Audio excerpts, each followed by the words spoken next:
and welcome back to the Work-Life Balance Summit, Design a Faith-Filled Life. My name is Staci Witten, and today I am super excited to have a colleague, a friend, and just a blessing in my life, Christie Miller. Hi, Christie. Hey, thank you for having me. It's always so great to see you, Staci. Oh, I'm excited you're here. And well, first let me tell everybody about you. You are the founder of Eat, Train, Win, a best-selling author, a motivational speaker, and a healthy living expert. Christie helps ambitious women play to win in all aspects of their life. For some women, it does start with weight loss. Mm-hmm. And for others, Christie uses her business knowledge and really helps them grow their online health coaching businesses. Christie is unlike any other health or business coach you'll ever meet because she has very successful careers as a financial analyst, a corporate attorney, interior designer, and this is awesome, an LA County sheriff. And this is all before she was discovering her true passion, which is coaching, and it is a gift that she has. Whether she's appearing on ABC, CBS, or NBC, you will always find Christie walking the walk and talking the talk of health and happiness. I am so ready. Your attitude is extremely contagious. So thank you for being here and sharing your insight to work-life balance and how you do it and other ideas for everyone with us today.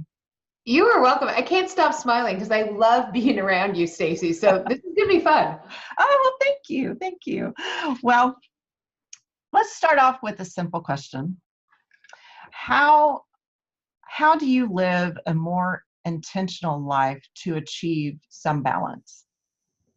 For me, being intentional is all about scheduling because it is so easy and I'm not a mom, but I'm going to use the moms as an example, as a mom to have everything be about the kids. And of course, a huge part has to be about the kids. That's part of being a good mom. Or if you're a spouse, losing your identity with your spouse, like always doing everything that he or she wants you to do. Or for those of us that are entrepreneurs, super easy to just get sucked into the black hole of working too much. So for me, I am all about scheduling, and you and I are fellow passion planner lovers. Absolutely. And so for me, like I schedule and I use different color highlighters. This sounds so childish, but it works. And so non-techie.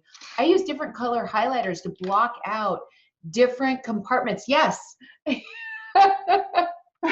Different compartments of my life, and making sure that when I look at my weekly calendar, there is enough purple, which is my fun color. There's enough blue, which is my business coaching and health coaching clients. There's enough green, which is business admin development. There's enough orange, which is my personal development. I make sure that when I'm looking at it, that it's not completely out of whack. And it doesn't mean that every week is perfect. In fact, no week is perfect, but it's a really good way for me to look and see, am I spending enough time having fun? Am I spending enough time on my business? And am I spending enough time on my personal growth, which I think is never done until we take our last breath. That's so true. So true. And I love what you say about your time blocking and doing the color coding. And you really do as you're not a do as I say, not as I do person. You are walking the walk. And if you follow Christie on social media, and especially in her private Facebook group, you share your calendar with people, and you show, what it looks like for the week, and at sometimes, and you'll even show your time blocking. It's quite an experience. Yeah. And then I also I do walk the walk and talk the talk, and I acknowledge when I screw up. Because we all do. And it doesn't come from a place of judgment. It comes from a place of, hey, here's the healthy living architect. And guess what? She did a face plant into sugar for 7 days on vacation.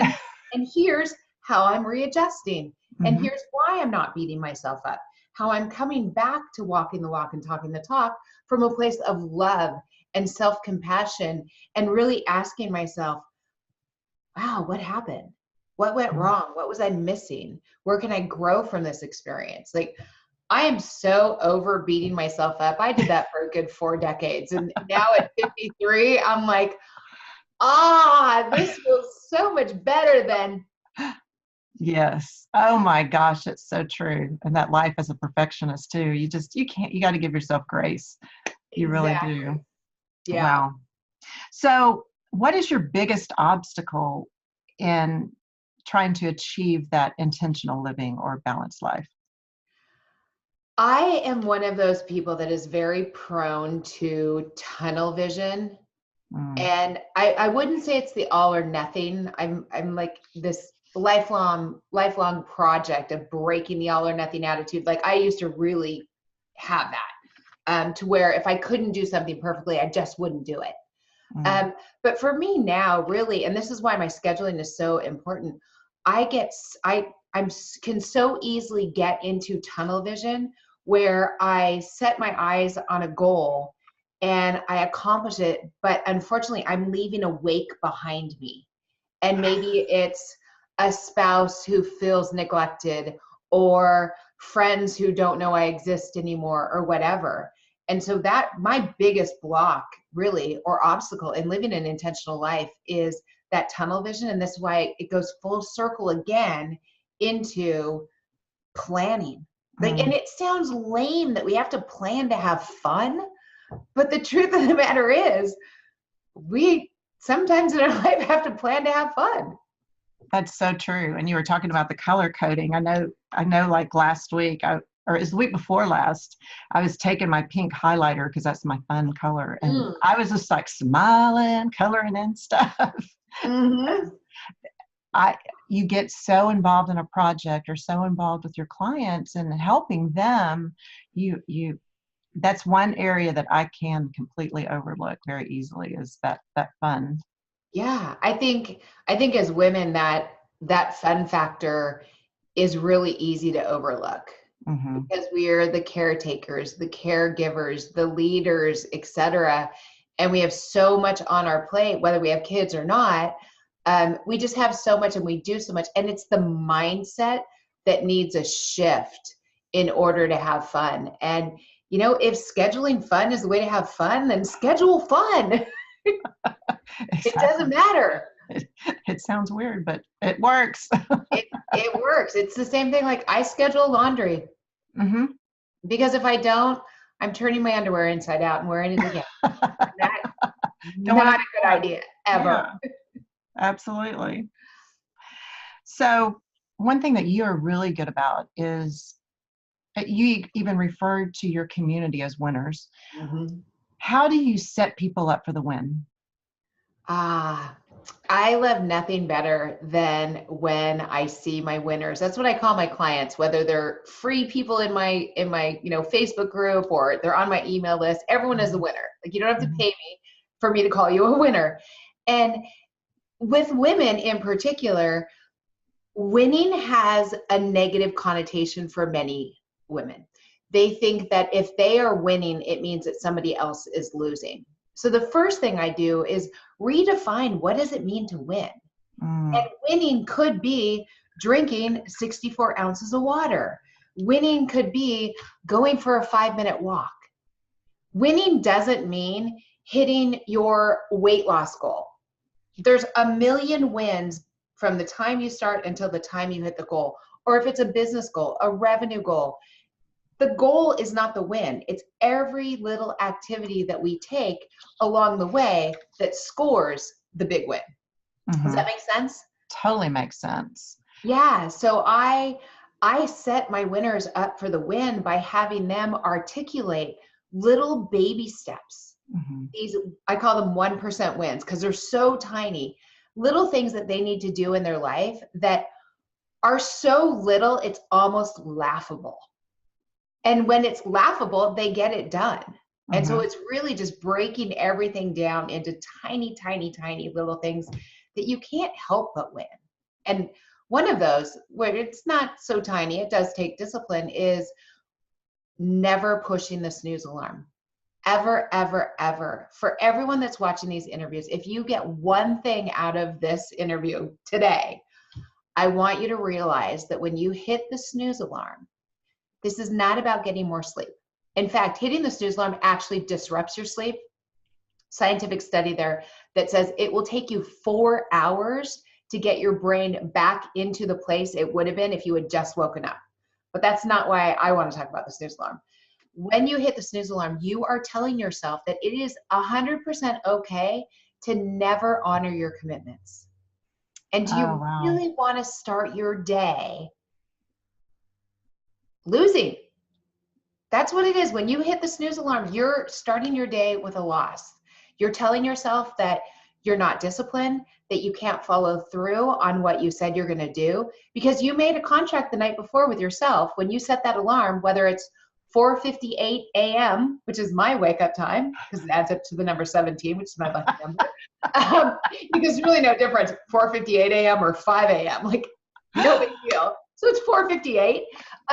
I make a deal with myself the night before when I set that alarm that's when I'm getting up.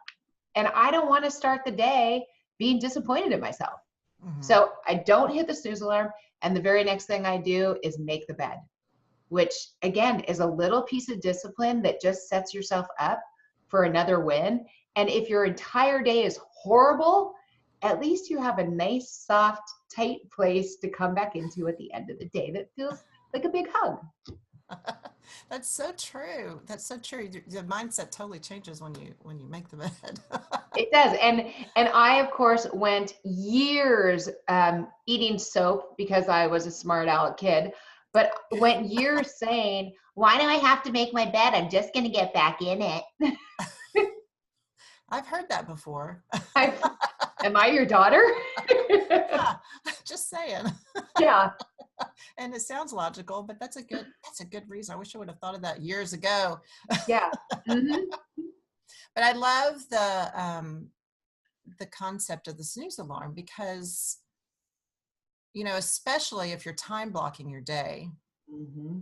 and I mean, you get off on the wrong foot right off the bat if you don't get up. Yeah. You're going to get up. Yeah. And speaking of time blocking and intentional living, the first couple hours of my day are all about me. What does that look like? It has some meditation, it has some journaling, some prayer, some exercise, breakfast. I mean, this is why I get up so early, so that I can do me before I do you. Because if I don't do me, I can't do you well. I can do you kind of sort of good, but I can do you a whole lot better if I've already taken care of me. Mm-hmm. And so many women say that's selfish, and it's the complete opposite. And so for my winners, they always fight me on getting up earlier. And I'm like, how do you want to start your day? Do you want to get to work 1 minute before you're supposed to be there because you're rushed? Or do you want to get up 15 minutes earlier, enjoy a cup of coffee or breakfast in peace, and then show up to work maybe 5 minutes early? Mm-hmm. It's a whole different energy that you take with yourself throughout the day when you have me time in the morning. And quite frankly, I don't care if you have to get up at 4 a.m. If that's what it takes, do it. It's worth it. So it's almost like the oxygen mask on an airplane. Mm-hmm. They say to give it to yourself first before you give it to who you're traveling with. Yeah. And you really have to have that re-energizing and feeding yourself, not necessarily food, but just the spiritually, the physically, in all aspects, so you can be more for your family, for your job, for your business, wherever Mm-hmm. you're serving that day. Yeah, absolutely, for sure. So one of the things that I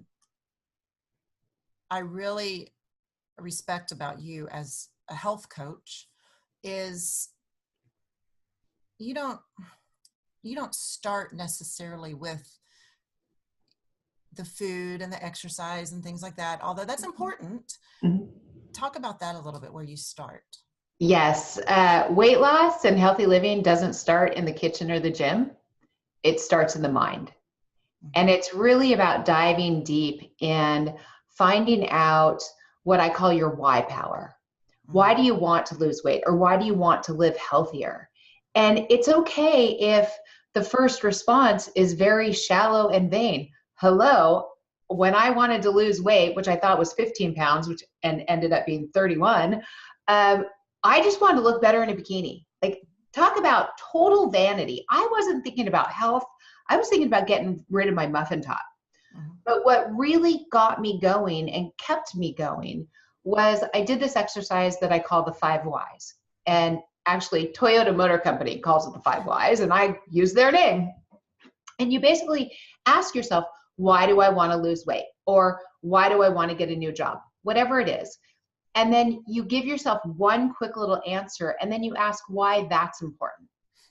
And then you take that answer, and why is that important? So I put myself through the 5 whys, which I don't know how many whys it actually took. Many times it takes many more than 5. And what I finally came down to at the end, as I was crying practically in the fetal position, was I was really disappointed in how I was living my life, in how I was treating my body, and that I hadn't really learned the lessons of my dad's premature death of preventable diseases. I was still mistreating my body the way he did. And to me, that was like the gut, the arrow to the heart, the stab in the gut, whatever it is. I can't even come up with words right now. That got me to really know what my why power was. And there was no way I was not going to succeed at weight loss.